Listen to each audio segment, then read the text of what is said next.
welcome to the podcast. It is so awesome to have you here. Thank you. I'm so pleased to be here. Now, for those who may not know you, introduce yourself and what you write. Well, I'm Casey Byrne, and I write gay romance of several different flavors, contemporary, paranormal, and sci-fi. That's a lot of flavors. What drives you towards one versus the other? Is it the muse at the time, or? Partly the muse at the time, and partly, contemporary sells better. You don't want to be all about the money, but it does sell better. So, you can get your name out there a little bit better and create a following, and then you can sort of have your art house books and paranormal sci-fi. I like that branding strategy, calling everything that's not contemporary art house. Like the big movie stars do. For sure. Now, do you have a particular place where you like to write? Not anymore. No, I mean, because when we moved to California, our space got severely constricted. So I no longer have a dedicated office and a dedicated couch for my own writing purposes. So I just, make do either. And we have an office, but it's shared with my husband, so it's kind of sucks. We have separate offices too, and it makes all the difference. It does. From a genre point of view, is there one that you like? I mean, are you kind of more drawn to paranormal or sci-fi, while the contemporary kind of does its thing to? Well, I like all of them too. I mean, it's not that I wouldn't write them if I didn't like them, but sci-fi is kind of where my heart is, I guess. Like Star Wars is the first movie I remember seeing in the theater, and Star Trek II, The Wrath of Khan was the second movie I remember seeing in the theater. So I was kind of indoctrinated early. And you started with some really good films there, because both of those are just classics of their genre. Although I still have a phobia of bugs in my ear from Star Trek. Absolutely, because that's like one of the creepiest scenes ever. What was your gateway to gay romance as a reader, and then what moved you into writing it? Well, that's kind of a funny question, actually. I didn't really know it existed as a genre when I started writing it. The first book I remember reading with a sort of a gay romance plot line was Magic's Pawn by Mercedes Lackey. Loved it to pieces. And I read it when it first came out. So it was like 16, 17 years old, thereabouts. Loved it, but it didn't really click that there was a genre. And maybe it wasn't at the time when that came out. And I've been writing for a really long time. So, not been published, obviously, but I've been writing for a very long time. And I started incorporating gay romance sort of in as subplots. And eventually I got to the point where I was actually frustrated with myself because I was getting embarrassed writing sex scenes. I thought that was dumb because I don't really feel like I'm necessarily repressed, but I didn't like this sort of sensation that I was embarrassed. So I'm like, I'm going to write a book full of sex, erotic romance, full of sex. And I started writing. I worked on a plot, and I realized the conflict would be stronger if they were two guys. And I'm like, yeah, I'll try it. Sure. And so I wrote that. And then I started really actively looking. And I mean, I'd read some menages and things like that, but I hadn't really had any awareness of it as a genre at the time. And do you have any particular favorites in the genre? Author inspirations, if you will? Sure. Yeah, I mean, Mary Colmay and Amy Lane I love to pieces. One of the earliest ones I did end up reading, which is when I was looking for a agent/publisher, when I first had my under the bed book that will never see the light of day, but had a gay romance plot in it. It was M.J. Pearson's The Price of Temptation, which was a Regency gay romance. And I thought that was kind of cool. So that was very influential for me. And then Josh Lanyon, I like the mysteries. So Josh Lanyon was an early mystery writer that I enjoyed. I'm drawing a total blank here now, but she was the one who did Heaven Sent, and I totally am blanking. Jet Michaels. That was also very influential for me, that Heaven Sent series. And you mentioned you've written for a long time and not Yes. published, as I think most of us have done that whole years of not publishing. What got you into wanting to write in general? Well, when I was 10 years old, my dad bought me a copy of David Eddings' The Pawn of Prophecy. And after reading that book, I knew that was what I wanted to do, was become an author. Took me a while to get to get there, but that was the minute I knew. So that's so cool when there's like the gateway book that makes you say, I want to be the author. Yeah. What are some of your favorite tropes over time that you like to explore in your writing? I have a hard time figuring out where themes end and tropes begin, but I tend to have either fish out of water or betrayal themes / tropes in my books. One or both will be in my books. I don't tend to do, like, I've explored other ones. Gay for You I've done Enemies to Lovers and A Secret Baby with a dog instead of a baby. But I don't tend to stick to any one trope besides the fish out of water and betrayal. Mm-hmm. So. And those are classics, of course. It's hard to go wrong with the fish out of water or betrayal, for that matter. Yeah. You mentioned earlier really liking mystery and then reading that historical that kind of got you into the idea of reading more gay romance. Have you thought about exploring those as a writer and doing mysteries or doing a historical? Historical, I don't know if I would actually do historical. My first book that I completed was a 500-page Regency romance that broke a lot of rules, and a lot of rules I probably shouldn't have broken. The experience was good, but I don't think I would go back to it. But mystery, yeah, I've dabbled in sort of, I've skirted the cozy mystery, and I've done the same with romantic suspense. You know, I haven't committed really to them, but I enjoy them. I would like to do that a little bit more in depth. But really what I want to do is epic fantasy. Epic fantasy. See that? Yeah. Epic fantasy and sci-fi scares me with all the world building and potential, if not research, at least really documenting what the world is. There is a lot of that, but there's also a lot of flexibility in that you're making stuff up. You know, I mean, you have to have a basis of reality into them, but you're still making stuff up. You know, I mean, like when I do world building, I don't have a very heavy hand with it, I don't believe. My sci-fi series, The Galactic Alliance, that's basically humans have expanded throughout the universe and ended up butting up against an alien empire, which eventually caused problems and what have you. But my aliens, I base that on, I have an anthropology degree, so I base my aliens on what if a different type of creature went through the evolutionary steps that humans did in terms of becoming sentient and upright and what have you. Even though there was sort of, I didn't do a lot of research for it, though. I just kind of extrapolated. I didn't do a lot of research, and I don't really do, I think, a heavy hand with it in the books, but I just kind of have this idea in my head. That's what needs to be there, and then go. I like the readers to make it real for themselves. Mm-hmm. Mm-hmm. To that end, are you kind of a plotter or a pantser as you're doing some of these things that involve so much world building? Pantser, absolute pantser.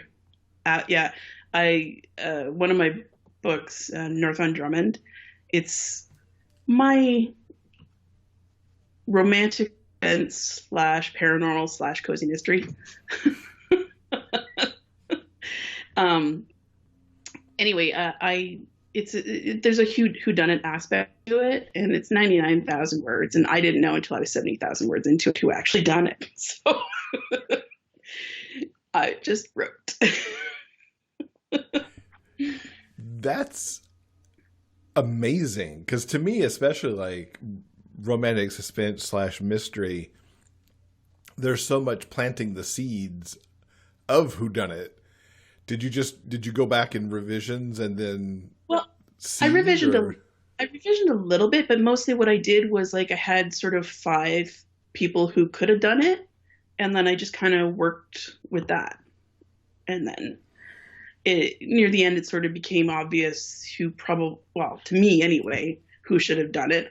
I haven't seen a lot of, I try not to read reviews, but the ones that I did read, I didn't see anybody going, aha, I guessed on page 3 who it was. So, I mean, I'm hoping it wasn't obvious to everyone else. That's very cool, though, because in some ways, I guess it could actually avert people knowing potentially too early. Because if you didn't know as you were writing that, you don't overseed at that point. Because that's one of the things, too, I think, is such a balance of like seeding enough so people don't go, really? But not seeding too much that they get it too early. Yeah. Well, yeah, I worried about that because, when you know what's going on, how heavy-handed are your clues? Like, are they, hitting the people over the head with a hammer, or is it, just a feather dusting of clues? Like, it's sometimes hard to tell where you're landing when you're writing it. But yeah, so I thought that was a since I am a pantser at heart, it seemed the way to do it. I'm like, these are the five. These are the five. It's almost like you're playing Clue at that point. Yeah. Getting to who it is. Yeah. That's cool. I may have to approach a mystery like that sometime and see if I can actually turn that part of my brain off and just try to go forward and play it a little bit that way. I'm intrigued by that. Are you a plotter then? The more I write, the more of a plotter I become. Mm. And now I like to have my outline that may go a little sideways sometimes, and then I fix the outline, but I like to start with it. I have tried a lot of plotting tricks and trades and things like that.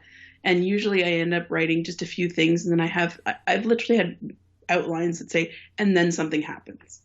I'm like, that is not very useful. It's an outline. That's when you just put your pantser hat back on and go for it again. Fill in the blank here. Now, coming up in February, you're headed to the beach. You're making a return trip to Coastal Magic. And we were talking before we hit record that you've actually been to every one except the one where you moved from Florida to California. Yep. What keeps you coming back? One of the things that I really like is that, I discovered actually Coastal Magic that I liked doing panels. I did not really realize that until Coastal Magic. I like having that interplay with other authors on answering the same questions or having a discussion about things. And at Coastal Magic, Jennifer doesn't segregate us. There's not the LGBT panels. I mean, there are the occasional LGBT panels, but it's not the only place where I can be on a panel. I've been on a panel with New York Times bestsellers. I've been on a panel. They did a sweet to spicy sort of in terms of how steamy is your writing. And of course it was supposed to be an array of spiciness, steaminess, sexiness, I don't know, whatever. But anyway, and so like I was on this panel with an inspirational author and I was the spicy one, but whatever. but it was it's nice to have this sort of mix up of people on panels that you don't normally see. How would you describe it for readers who might be headed there? It's really easy to get FaceTime with authors. And there's some big names. I'm certainly not one of them. But there's some big names that come to the Coastal Magic and you can easily get FaceTime with them. You can talk to them and get to know them a little bit, even if it's just through a panel or what have you. But I mean, it's an intimate sort of conference. For someone who's coming to Coastal and maybe discovering you for the first time, what would you recommend as like the gateway book or series for Casey Byrne? Well, oh, I have props. Do you want props? Sure, props are good. I don't know how well it'll show cop out. This is probably my most popular. Well, it is definitely my most popular book, and I believe it has brought in people to the genre before. But it's contemporary. It's gay for you. It's about a cop who comes out. Surprise with the title. And then North on Drummond is the paranormal cozy mystery / romantic suspense. If that's more the way your tastes run. It's a light sprinkling of paranormal in it, but it's a fun book in my opinion. So. I'm curious, what's the paranormal aspect to it? Because I love romantic suspense these days, and I'm thinking I need to pick this up with its paranormal undertone. Well, so what this is, it's a small town, a fictional town in Florida called Sandy Bottom Bay, which has been voted the second most haunted town in Florida. And a big city cop sort of comes home to live and meets up with a tarot reader / con artist. Well, his whole family's con artists. Then the so-called psychic ends up getting hit on the head and becomes actually a psychic. Nice turn of events for the psychic to get bonked on the head and actually get the power. Yeah. So he has to try and convince the cop and everyone else that his visions are real. And so it's light paranormal. I mean, psychics are, very light paranormal in my opinion. Yep. I'm definitely intrigued. So what's coming up for you? Like new books? What's in your work in progress pile? Tell us some things we've got to look forward to. I'm trying desperately to get a Christmas story for this Christmas. Only time will tell whether it actually happens. I have about 5 or 6 other manuscripts started, not finished, which is not my usual mode of working. But the 2 that I'm looking at right now are a sequel to North on Drummond, where his friend ends up getting possessed. So we'll see how that goes. And then also I've got a contemporary where law enforcement are trying to teach celebrities how to solve a crime in a reality show. And that's... oh, that sounds cool. Those are the 2 that I'm sort of focusing on besides the Christmas story right now. And of course, you did put a Christmas story out last year. Tell people what that's about, because as this comes out towards the end of October, we get into the season for the Christmas stories. That's true. It's called A Cowboy's Christmas Luck, and it's basically about a cowboy who's down on his luck and is trapped in Vegas alone for Christmas. And a magic coin pops into existence and changes his luck. It makes his Christmas, better. But it would have been far better. No, it basically changes his life around. And then this one I'm working on is sort of in the same series. The coin is what I'm using to tie several stories together. So the coin will be showing up will be featured in the next story. Cowboy's Christmas Luck, I'm going to also try and have out an audio in November. My narrator is working on it now. So, who do we have to look forward to in doing the narration? Darcy Stark. He's the one who's done a bunch of my books for Dream Spinner, and I really enjoy his narration. He's also done for me on audio. Very cool. And the coin that you mentioned, is it tying your Christmas stories together, or does it weave in other places in your writing? No, it's actually like a Christmas coin. Like it looks like just like a fake sort of cheap metal coin that is a decoration almost, and they find this coin and that's what changes their luck. That's the coin is the magic. The very teeniest sprinkle of paranormal. I like that. And Christmas is the right time to have that kind of paranormal after all. Mm-hmm. So very cool. How can readers keep up with you online to find out what's coming and all the good stuff that's going on? Oh, well, I'm terrible at social media. Say that right now. I mean, I I have Twitter, Facebook, and Instagram, but I'm sporadic about using them. If you go to my website, caseyburn.com, you can sign up for my newsletter, which I only send out when there's new releases, so it hasn't gone out as much as I would like this year. But that's what I use for my primary announcement venue. But yeah, but and also on my website you can find my link to Facebook and Twitter and maybe Instagram. It's been a while since I've updated my website. I'm not sure that link's there. Okay, awesome. We'll link to everything in the show notes page so that folks can find the books that we've talked about and find your website and your newsletter link. And Casey, we look forward to seeing you at Coastal Magic come February. Thanks so much for hanging out with us. Thank you so much for having me.